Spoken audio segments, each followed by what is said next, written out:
You're listening to the Hour of the Time. I'm Pooh. And I'm William Cooper. I pledge allegiance to the flag of the United States of America and to the republic for which it stands, one nation, under God, indivisible, with liberty and justice for all.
Ladies and gentlemen, in Washington, D.C., a great drama is being played out in the Congressional Committee investigating the Waco massacre. There are a lot of questions that are not being answered. These people are doing the investigating except for 3 or 4 who consistently are trying to get to the real problem, act as if they don't know the first thing about government, how it's organized, the law, jurisdiction, venue. In fact, they act like they haven't even heard of Waco, Texas until just now.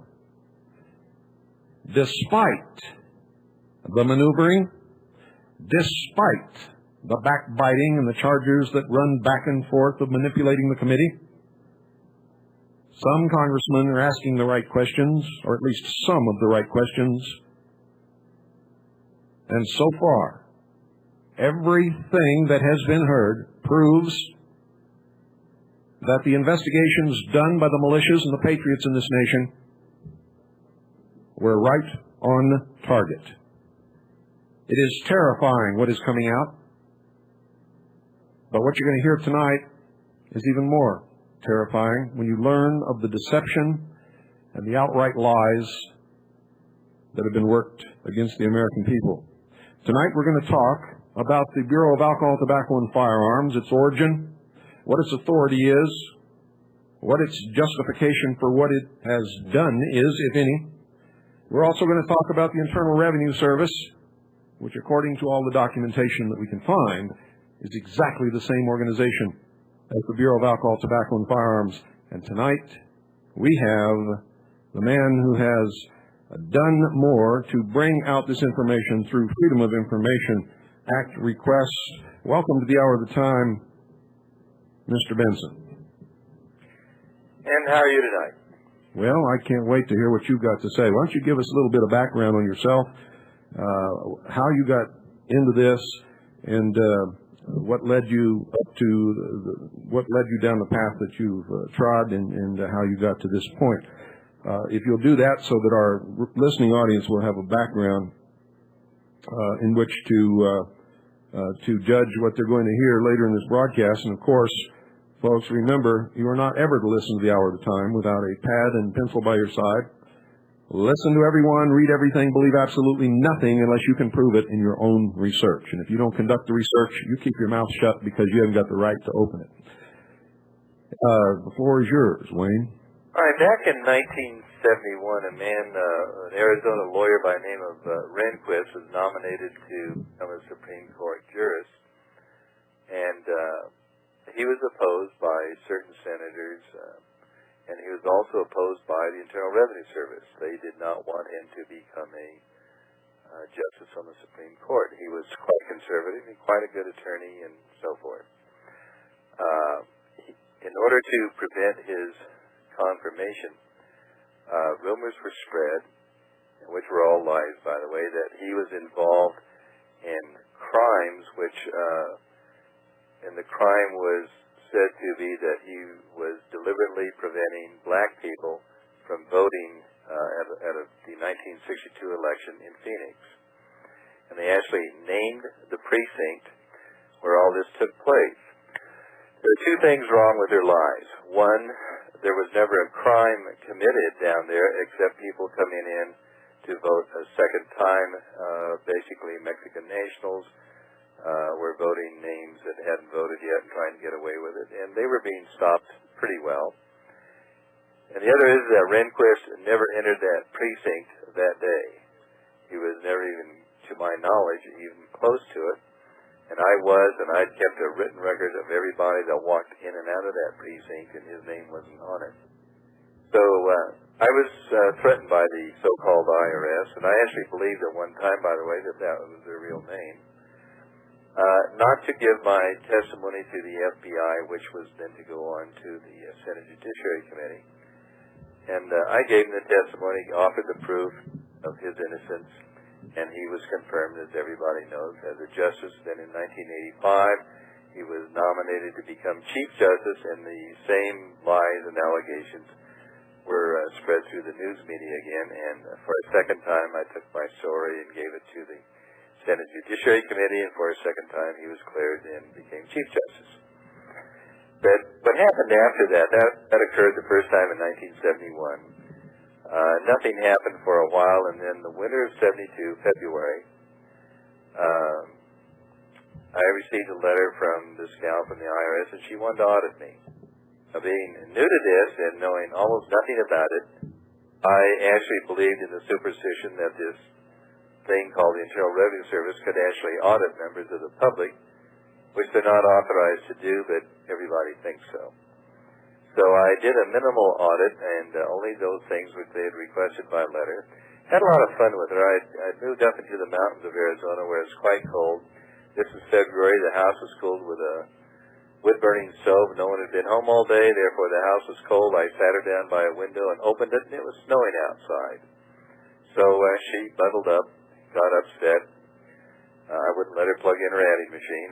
There's no law that says I have to give her electricity, and I'm not allowed to sell it, so she was not allowed to plug in her adding machine. And after a few minutes, she left. But then they came back 2 weeks later, and 2 weeks later, and then the special agents started to arrive. So I decided that I simply had to learn all about this agency as a means of protecting myself.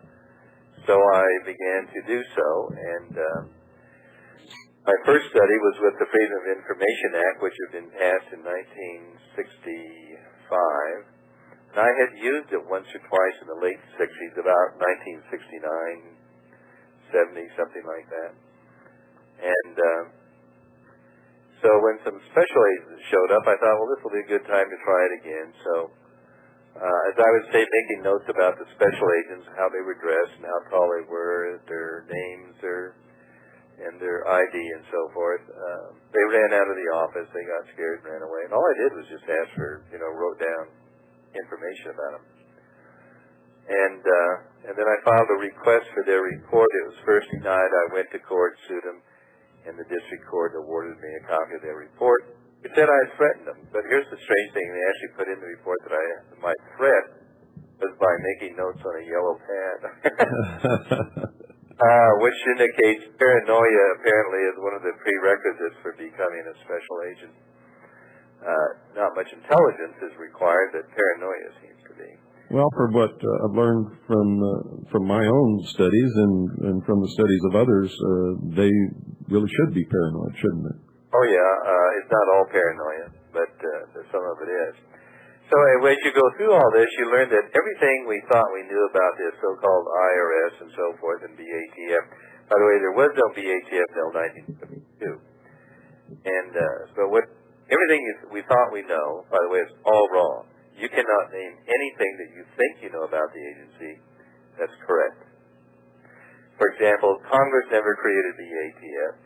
Congress never created the Internal Revenue Service. All of these things are just phantom names. They're actually aliases to let you know that you really, so that you'll never get to the truth. I think you've heard previously that 31 U.S.C., which is the title on Treasury and banking and so forth. Chapter 3 of Title 31 lists all the agencies of the Department of the Treasury, all the organizations. There is no Internal Revenue Service. There is no Bureau of Alcohol, Tobacco, and Firearms, and there is no U.S. Secret Service. Those are all kind of phantom things hanging around somewhere, but they're not what we think they are. And then as you read further into Title 31, you'll come to Section 1321, which is a list of 90 trust funds maintained by the Department of Treasury.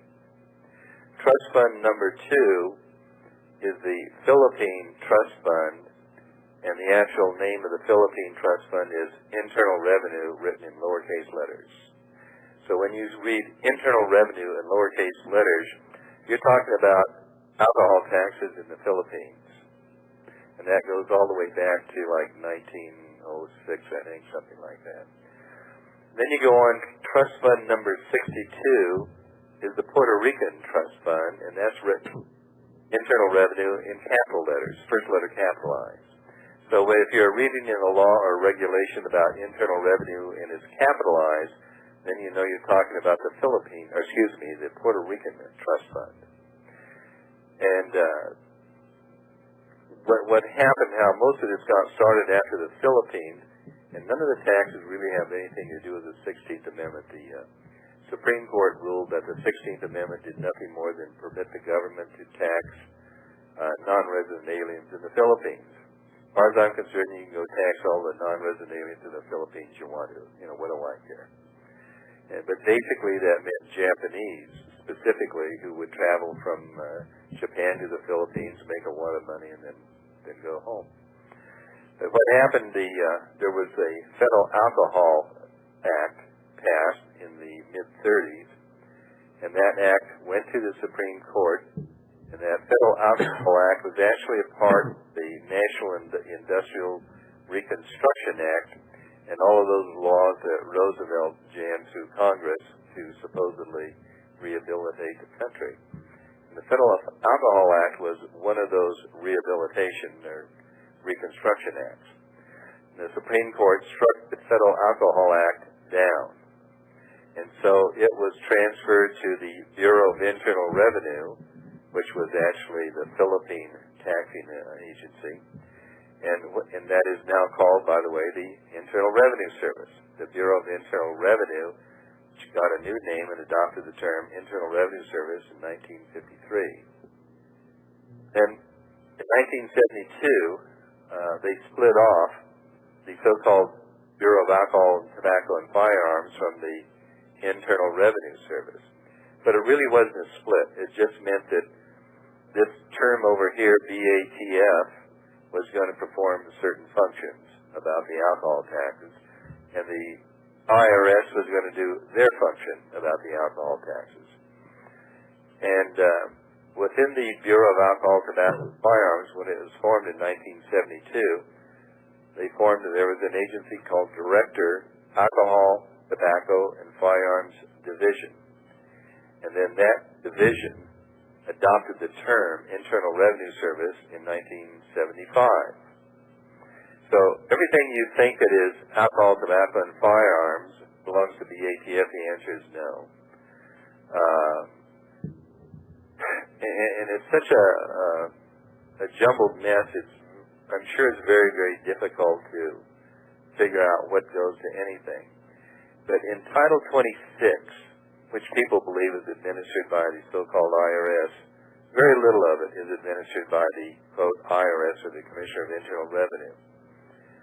And what we have in Title 26, Chapters 61 through 80, are those laws pertain to what we call the procedures for keeping records, examination of the records, a determination by a district director upon examination of your records that you're required to file a return or not required to file a return. And then it also has to do with internal audit. IRS can audit themselves if the amount in controversy is less than $750.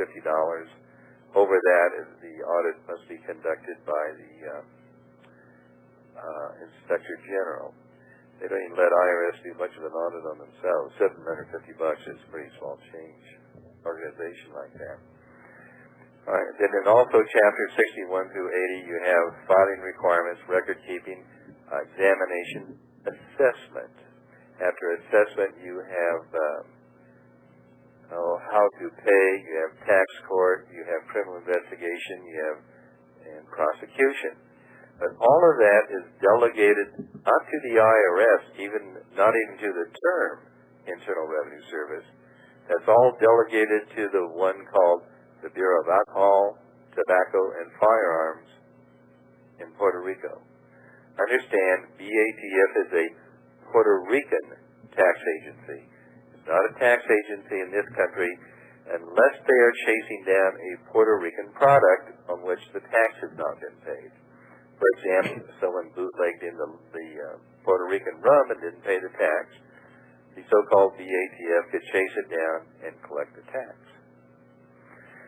So, by the way, IRS is not even permitted to maintain a record of any activity relevant to Chapters 61 through 80. That's assessment, record keeping, and so forth. They can't even keep a record like that, only BATF. Okay, is all that clear? Well, it's certainly clear to me. I don't know about the listening audience, though. What you're basically saying is that the BATF is not an agency of the United States government, but is, in fact, a trust fund set up by the United States government, which has its place or venue or jurisdiction, whatever you want to call it, in Puerto Rico. And it's basically been set up as what do you call it, really? I mean, what really is it? Well, actually, it's just that. They do the BATF stuff for Puerto Rico and the Virgin Islands. Here's what we found also, by the way, that, IRS operates off this big computer. So you go through and you learn what these codes mean, and there's thousands of them, probably 25,000, 30,000 computer codes. Yeah, but let me interrupt you right here, Wayne, because, it doesn't make any sense to me. Why should you even care what the codes say if they have no jurisdiction in a state such as Arizona? If all they are set up to do is tax alcohol in Puerto Rico and the Virgin Islands, what do we care? Because they have everybody believing that you're required to file this so-called income tax return. Okay, please forgive me if I play the devil's advocate, because I'm going to try to ask some of the questions that I know the audience are thinking in their mind. That's quite all right. Please go ahead and ask them, because that's the best way to get it out. All right, because they have all these millions of people believing that they have to file this income tax return. And they even think they go to jail if they fail to file an income tax return, which they believe to be a Form 1040. Form 1040, since day one, what it is required, was should be, not a required return, but a should file type of return, only pertaining to non-resident aliens or the agent of a non-resident alien in Puerto Rico and the Virgin Islands, or if one of those people came to this country, they had to file it, they would have income. income is defined in the law this way, and I hear it all the time from these, I don't know, I won't call them what I think they are, but you have the same problem I do. they go out and say, well, there is no definition of income, and the answer is, yes, there is. And this is the definition. The income must be foreign earned, windfall profits, i.e. an offshore oil well, or war profits. And that's all there is to income, taxable income. Now, this is absolutely incredible. If everybody in America could hear this, and they went and checked for themselves, I think that there would be the greatest wave of anger run across this country that has ever existed in the world, because we've literally been cheated, robbed, scammed, conned, and they've literally stolen a good portion of this nation through this process. Absolutely. Families and businesses have been ruined. It's caused divorce, hardship, suicide. Yeah, right. And by the way, when that return that these people think they are required to file, the money does not go to the government, and it is actually a code is put on it to say that it is a non-taxable return. That's why the codes are important. It's actually given a code that means a non-taxable return. Thank you, you idiot, for sending us the money. Now, I went through a long process over a period of years, and I have a letter that says I'm not a taxpayer. But what does that mean? What does it mean if you're a taxpayer or you're not a taxpayer? Okay, a taxpayer is also defined in the law, and to be a taxpayer, you must first be a tax collector. You are a revenue agent who is collecting taxes. By the way, the definition of a revenue agent only pertains to a revenue agent, always means a Puerto Rican revenue agent. That's in the law under the definitions. So, and revenue agents either go around and say you owe money, and then the revenue officer collects the tax and the returns. Now, when he collects the tax, he has to file a return for the taxes he's collected. Those are filed with a district director. The district director then has to file a tax return with the service center showing the amount of taxes he's collected in his district. And then the service center in Ogden or wherever has to file a tax return with Washington, D.C. And the Commissioner of Internal Revenue in Washington, D.C. wraps it up by filing a tax return with the Secretary of the Treasury of Puerto Rico. And when he files that return, the Secretary of the Treasury, the Commissioner of Internal Revenue, files that return. They actually take their deductions for what it costs to collect all these taxes. Now, is this why there's such opposition to Puerto Rico becoming a state? Well, Puerto Rico becoming a state, the federal government would lose their tax con. But like you said, it doesn't go to the nation. It doesn't go. It's really siphoned off. Oh yeah, it goes into what is an account is called Quad Zero. In a Quad Zero account, the director of the service center can do anything he wants with the money. And what they do, they actually make contracts for the Agency for International Development. And these contracts provide for district directors and directors of service centers, assistant commissioners, and all these other bigwigs to become members of the board of directors of some corporation in a foreign country that doles out the aid money.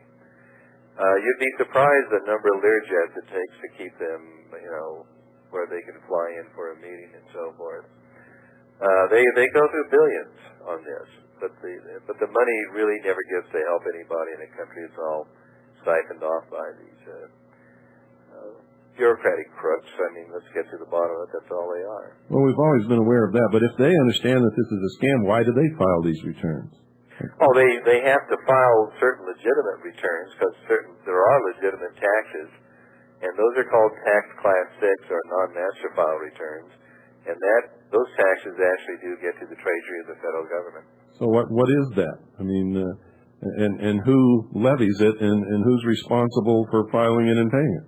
Well, basically the taxable returns are filed by the government for the taxes they've collected on alcohol, tobacco, and firearms, and the customs taxes that have been collected, State Department collects certain taxes and fees, and those have to be filed with the Internal Revenue Service. Those are legitimate taxes that are paid into the Treasury.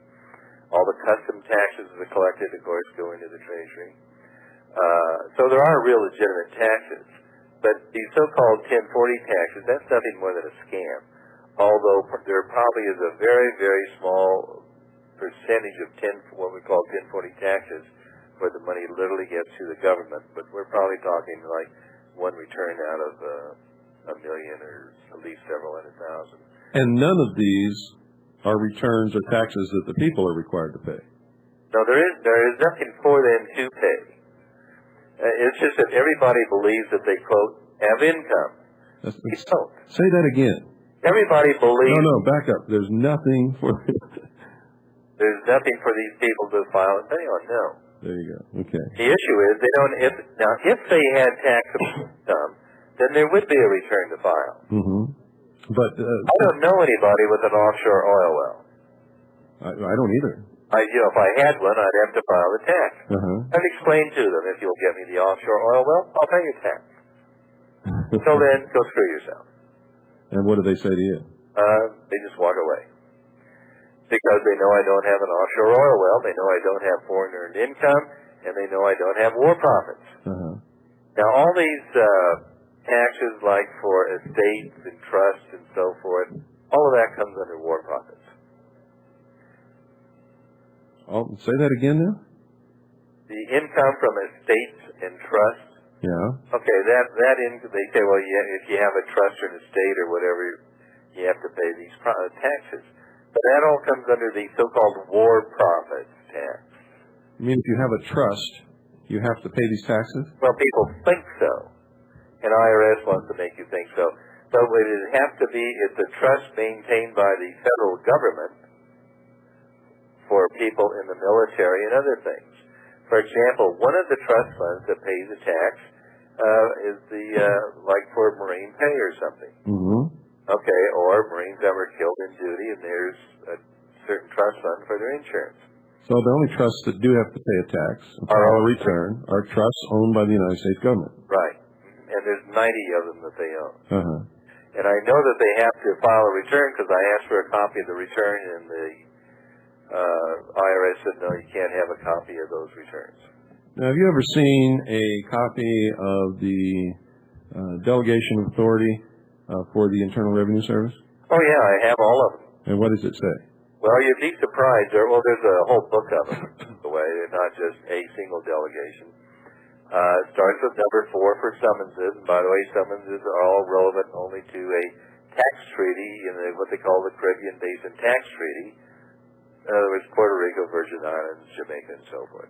But they all still have to do with alcohol, but it has to be related to money made down there in the Caribbean Basin. Your lawyer will tell you, no, you have to turn over the records. I go to these meetings frequently. We never turn over a scrap of paper. Nothing ever happens. Well, I've never done that either, and nothing ever happens. Yeah. Our argument is always, if this person has information about the Caribbean Basin Tax Treaty, then they can turn it over. Otherwise, there isn't any, so there's nothing to give you. Don't go away, folks, and please hang on there. Wayne will be right back after this short pause. All right.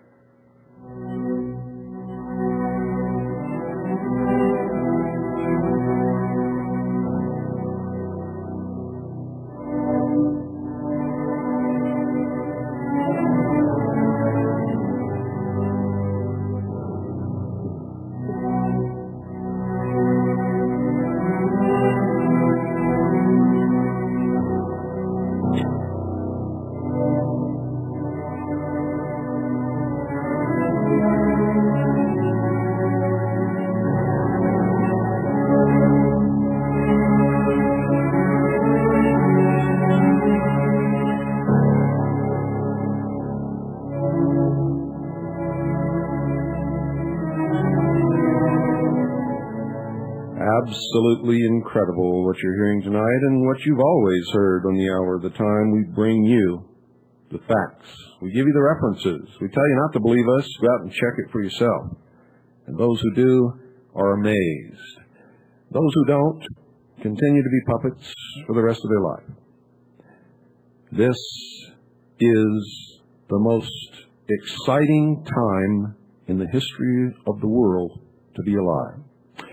Every single person on the face of this earth today has a genuine 100% opportunity to make their mark upon history and do something genuinely good for the future of humankind. And basically, all it takes is to get up off your butt. One of the things that you've got to do, because as all of this comes out, as all of these secrets are exposed, as all of the criminal activity is opened up to the light of day, there's going to be a panic.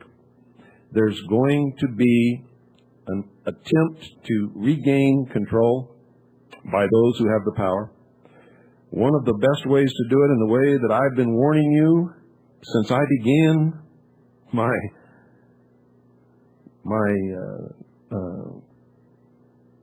appointed task as messenger to the sheeple of this country anyway, and to the world,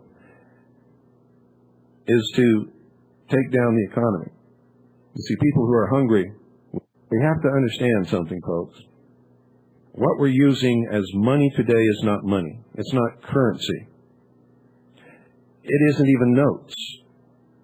And if the economy were to collapse tomorrow, if there were to be a tremendous collapse of the stock market, which could not happen in one day because they have safeguards built in that will stop it at a certain point and close it down. But when it opened up again, it could continue to fall. And when they opened it up again, it could continue to fall. And I'm going to tell you right now, one of these days it's going to happen. As more and more of this stuff comes out, this is going to happen. They'll pull the plug. And when they do, it's going to be an awful lot of poor people without jobs, without food, without shelter, without property, and yes, maybe even without a blanket. Anyone who has real money, can safeguard that real money, and knows how to use it, is going to survive. And folks, don't kid yourself. Don't think it can't happen here or it can't happen to you. If you've been paying attention recently, it's all happening here, and it is happening to you.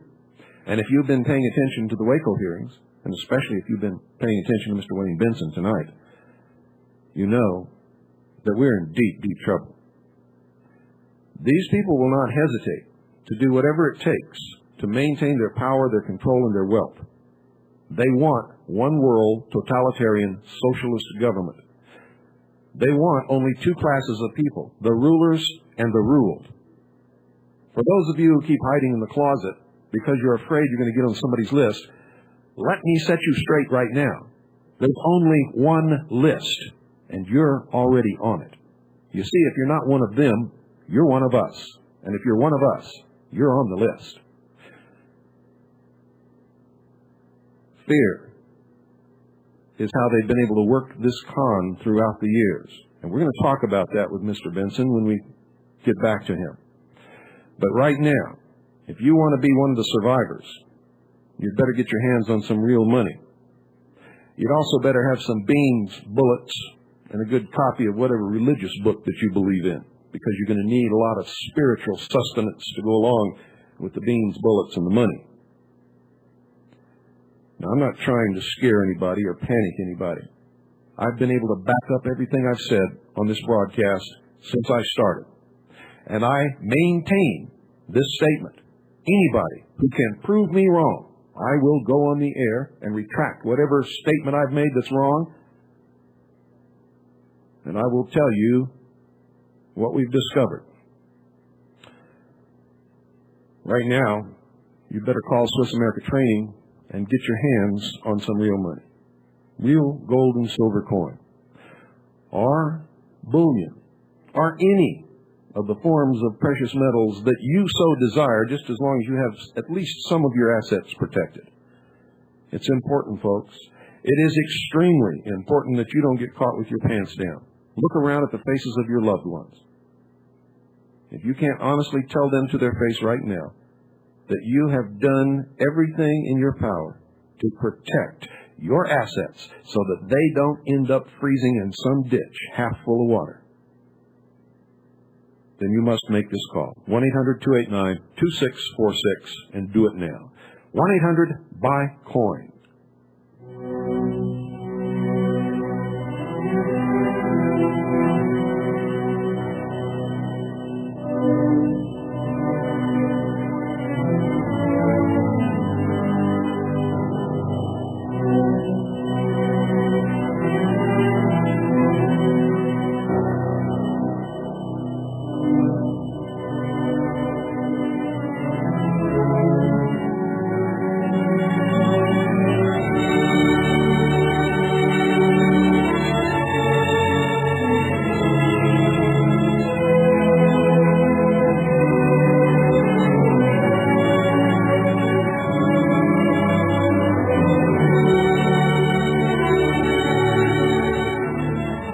Now, folks, I urge you to do the research that it takes to find out the truth of what you're hearing tonight. I urge you to do it. I've done it over many years, and I don't come anywhere near knowing everything that Mr. Wayne Bentson knows, but I know an awful lot of this, and I've got so much more to know, and so do you.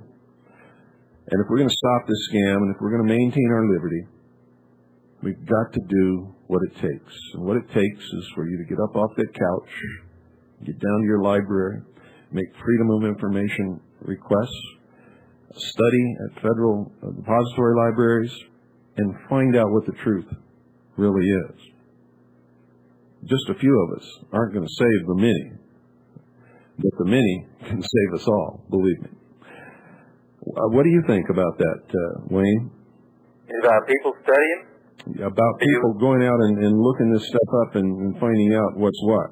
Yeah, by the way, when it comes to reading about taxes, the so-called tax code 26 USC is not, never pertains to the public. In fact, at 7801 it says all of this code is administered either by or under the direction of the Secretary of the Treasury. Nothing in there pertains to the public, but the regulations might pertain to the public. Many of the regulations also pertain to officers and employees of the DATF, IRS, Customs, and so on. But so read the regulations. Now, that's big. That's 5 big volumes, or 4, depending on how it's printed. But people can do it.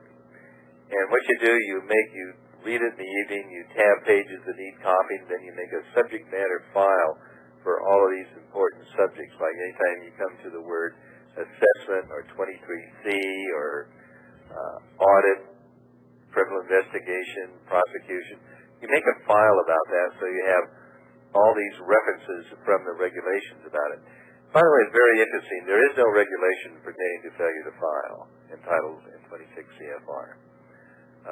The only form that I can ever find that is identified as seek to failure to file is Form 5713, and none of you have ever heard of it.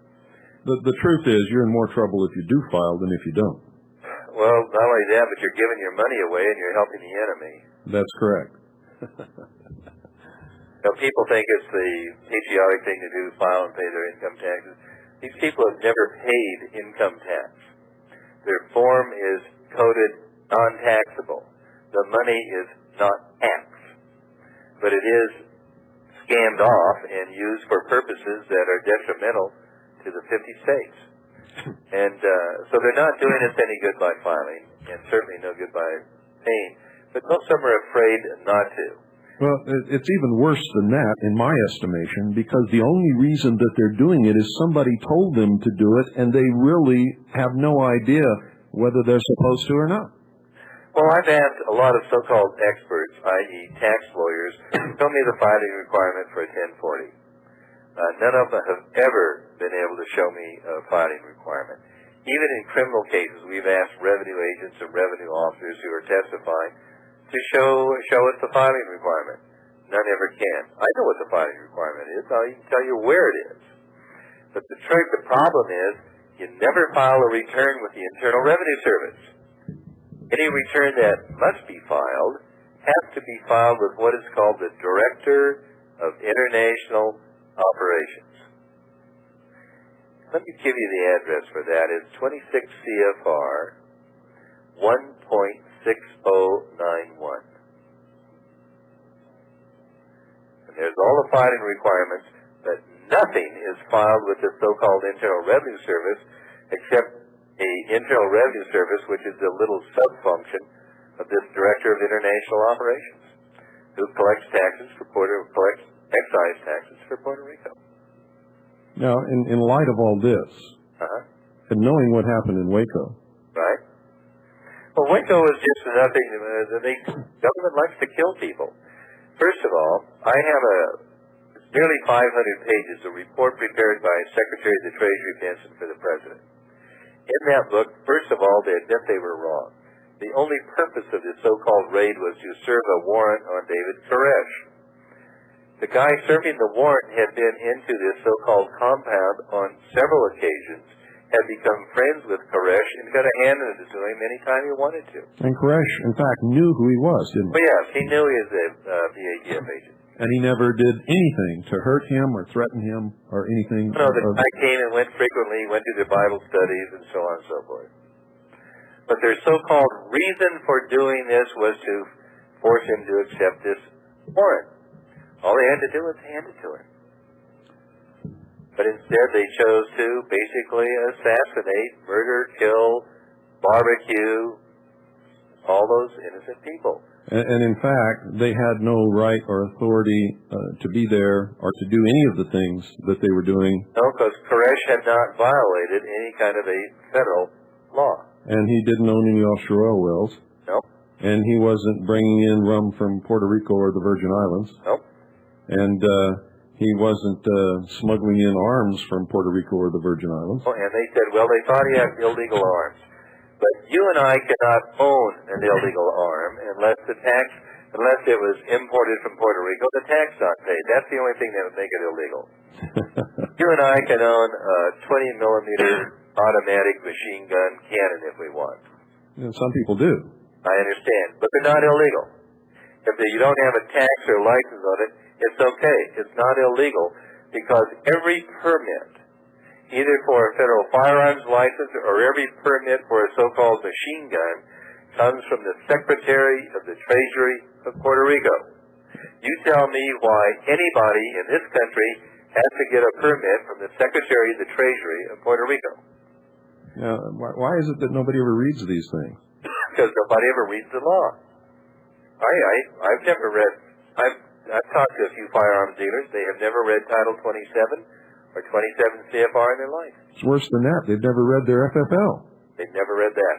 Boy, the FFL is approved by the guy. What's his title? Let me see if I can remember here. Okay, yeah, the director, the regional director of compliance. The regional director of compliance is a part of the Bureau of Alcohol, Tobacco, and Firearms in Puerto Rico. This is incredible. Recently, Tina tells me you filed a Freedom of Information Act request to the BATF, and the answer came back through the Secret Service. What does that mean? Well, what it was is I was asking for the identity of the person who was administering the Federal Alcohol Act, which in late 30s had determined to be unconstitutional by the Supreme Court. Mm-hmm. Can't have a Federal Alcohol Act in this country. So it moved to Puerto Rico, but the BATF, they are still administering and enforcing the Federal Alcohol Act because it's in Puerto Rico. Mm-hmm. So I asked, well, who is enforcing this thing? And I asked that of the Secretary of the Treasury. And it took a long time because my request went through several agencies. And finally the answer came back. They gave me the appointment affidavit of the Director of the Alcohol, Tobacco, and Firearms. But it came from the Secret Service. What is the connection there? Who is the Secret Service? I wish I knew. Does anybody know? I know it started out to be a branch of the Pinkerton Detective Agency many, many years ago, but what is it now? And you haven't been able to find out anything about... Well, very little. All of their rules and regulations are supposed to be published at 31 CFR 400 through 499. But 410 through 499 is blank. They've never published it. And the only regulations they've published are those pertaining to White House tasks and little stuff like that. Uh-huh. So, do you think the Secret Service is there really to protect the president? well, that's part of their job, yes. That part is actually published. But the rest of what they are authorized to do has not been published, and you can't find out about them. They won't give you a copy of their field structure. I think part of their job is to let the president know that if he gets out of line, he's surrounded by people who really work for somebody else. Indeed. But, you know, the law, the Freedom of Information Act, requires every agency, bureau, and so forth to print and make available to the public their national and field office structure. And Secret Service won't do that. They just won't do it. Could suit be brought to force them to do it if the law says they must? Probably will be one, yeah. Yeah, probably will be. But things about tax, you'd be surprised how much the misinformation. For example, people say, well, my house has been seized by IRS. IRS does not seize houses. Customs seizes them, and the Coast Guard seizes them, but they use IRS for a front. And when IRS, quote, seizes your house for taxes, they have to turn it over to the Commandant of the Coast Guard, because they're actually collecting, supposedly, you see, something that came through without the tax being paid, came through the border. Makes me feel like screaming. Not a bad idea. Not a bad idea. But government has given this tax agency all these aliases. The name is the Bureau of Internal Revenue, the Federal Alcohol Act, Internal Revenue Service, the Bureau of Alcohol, Tobacco, and Firearms in Puerto Rico, the Virgin Islands Bureau of Internal Revenue, the U.S. Internal Revenue Service in Puerto Rico, and on and on. They have all these aliases, so that people never know with whom they're really talking. But the truth is, you're either talking to the Philippines or you're talking to the Federal Alcohol Administration. Now, let me ask you something, Wayne. There's a seminar coming up on Saturday. Yeah. What are the people going to learn, man? Okay, we're going to tell all of these subjects I've been speaking to you about. They're going to get a book, nearly 200 pages. In that book, all these exhibits will be there. All identified, everything is there so they can refer to them, use them, and so on. The rest of it is, we're going to spend the whole afternoon teaching them how to make a proper Freedom of Information Act request to the Bureau of Alcohol, Tobacco, and Firearms. Which is, in fact, the Internal Revenue Service. Right, but if you want a BATF record, then you have to go to, call it the BATF. Okay. You have to do it that way. And we provide the copies of the law, the rules and regulations, and then we have all these exhibits of how to make the actual request and do it correctly, because if you don't do it correctly, it's not a request. They don't have to give you anything. How to file the appeal, where to file it, how to make out the envelope, time elapses and so forth, how to keep track of it, and then not only BATF, but we tell them how to make requests to Secret Service, Secretary of the Treasury. People are going to have to find out what is going on and find out for themselves. They are going to have to be able to say, I obtained this myself from the Bureau of Alcohol, Tobacco, and Firearms in Puerto Rico.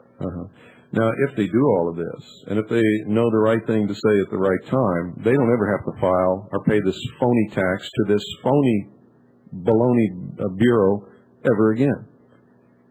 Well, there's millions of people who don't file. Of course, some of them do get in trouble because they don't know what to say. Most people talk too much and make start a defense, when they first contacted.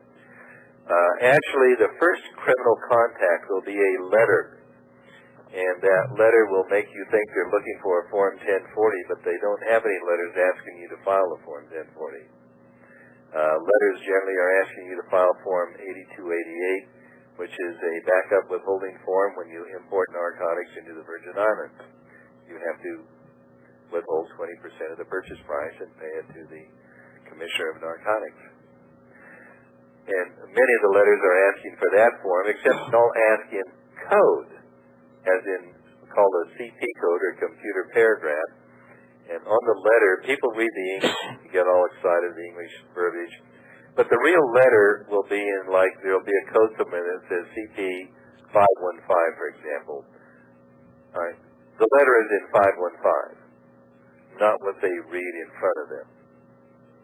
but because they don't understand the codes, they respond to the wrong thing, and they lose their first round of administrative procedure in the criminal division. Now, let me ask you something. I know a person who didn't file, refused to file, and he got a letter from the district director saying the district director had filled out his return, signed his name for the person, and had filed the return and was assessing the taxes that were owed and served a notice of lien in the county court, at the county courthouse.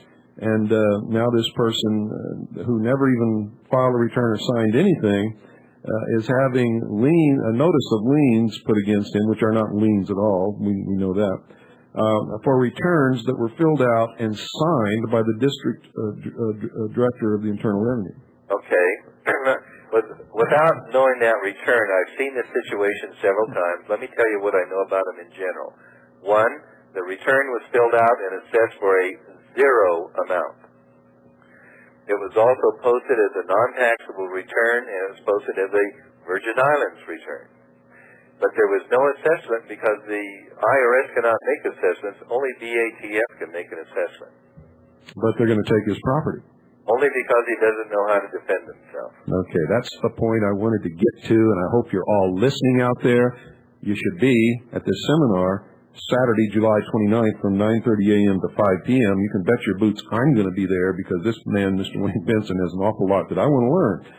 And I've been successful in my battles with just what I know, and some of it is turning out to be not so correct. A lot of it is correct. But there's so much more that we all have to learn. I was talking to Wayne Bentson on the phone earlier today, making arrangements for this broadcast. And one of the things I made clear to Wayne is when I was 16 years old, I knew everything. Now that I'm 52, I'm not sure that I know much at all. But one thing that I'm absolutely sure of, we don't live long enough to even begin to know what we should, especially when we don't even start to wake up until a good portion of our life has gone by. By the way, just to touch up on something, I made a request to BATF after the explosion in Oklahoma, and I asked them to identify the quantity, the name, and the quantity of explosive they obtained from the Army to blow up the building. Oh boy! Those records have been denied to me. Those records have been. Wait a minute. Say that again. Say what was? Okay. No, I don't get tongue-tied easy, and you just tongue-tied me. I asked the BATF in Oklahoma for a copy of the document that would identify the name of the explosive and the quantity of explosive they obtained from, what is that, Fort Lewis or Fort Sill or something there in Kansas? Fort Lewis, I believe. Fort Lewis, okay, that they obtained from Fort Lewis to blow up the building. BATF has denied me those records. Which means they exist. That's correct. Oh my God. I also asked them for a copy of the document that told all the BATF agents who work in that building to be absent that day. That record has been denied. So you understand that this agency is capable of doing anything. They just want power. They don't care how many people they kill. They probably like killing people. Hitler had people like that. They just like to kill people. Yes, well, in the videotape that they shot themselves of agents laying around talking about how they were going to kill these people and that they were born to kill and that they were going to go up in a helicopter and I watched that and they like killing people, right? Yes, I think they're chosen because they have certain psychological characteristics. But those are called not characteristics; they're called serious disorders. Psychotic illnesses is what they are. Right. And so they're given positions of power. They get a weapon. They, go shoot that little old lady. We'll show them how tough we are. But that's their attitude. And but remember, the issue is the records have been denied to me to the quantity and the identity of the explosive they obtained from the military to blow up the building. Wow, Wayne, I want you to take care of yourself. Lieutenant Colonel Jeff Cooper is going to be there. What is he going to talk about? I don't know. He can talk about anything he wants. He's gonna. What I did, I made a trip over to see him several months ago to see if he had helped me with this, and I showed him all the material, and he understood what I was saying. He says, "Yeah, what do you want me to do?" And so basically, we're kind of using his name as a drawing card because he's respected throughout the nation, and he is a quote draw, and he's well known and so forth. Well, you know, when I told people about this seminar, nobody asked me anything about Colonel Cooper. They all want to find out all this stuff that you've got to say. But I know that everybody does respect him, and I'm looking forward to meeting him, and I was just wondering what it was he was going to cover, but I guess we'll all find out. How do we, well, it's at the Holiday Inn. Right out on Black Canyon Highway. Okay, and for those coming in from out of state, it's the Holiday Inn at 2532 West Peoria and Interstate 17 in Phoenix, Arizona. That's the Holiday Inn at 2532 West Peoria and Interstate 17 Freeway in Phoenix, Arizona. The price is $60 at the door, cash only, and forget about the $75. I think you heard about that last Friday. And I hope to see you all there. This gentleman has so much to teach me, and if he's got so much to teach me, I know he's got an awful lot to teach most of you. Also on sale at the seminar is the secret 400-plus page official United States Treasury document signed by Secretary of the Treasury Lord Bentson, which Treasury we don't know, detailing the Waco incident with accompanying Freedom of Information Act requests, which you can file to discover and uncover federal government abuses and lies for yourself. It's from 9:30 to 5 p.m. this Saturday, and I know a lot of you are going to be flying in. Wayne, I want to thank you so much for being our special guest tonight. I want to get you back on here sometime in the near future. Would you be amenable to that? Love it. Wonderful. In the meantime, I'll see you on Saturday, and I can't wait to meet you, and I can't wait to hear what you've got to say. Well, thank you very much. We'll be looking forward to meeting you and some of your friends. And say hi to Tina and Mark for me. Okay, we'll do that. Good night, folks. Night. And God bless you all.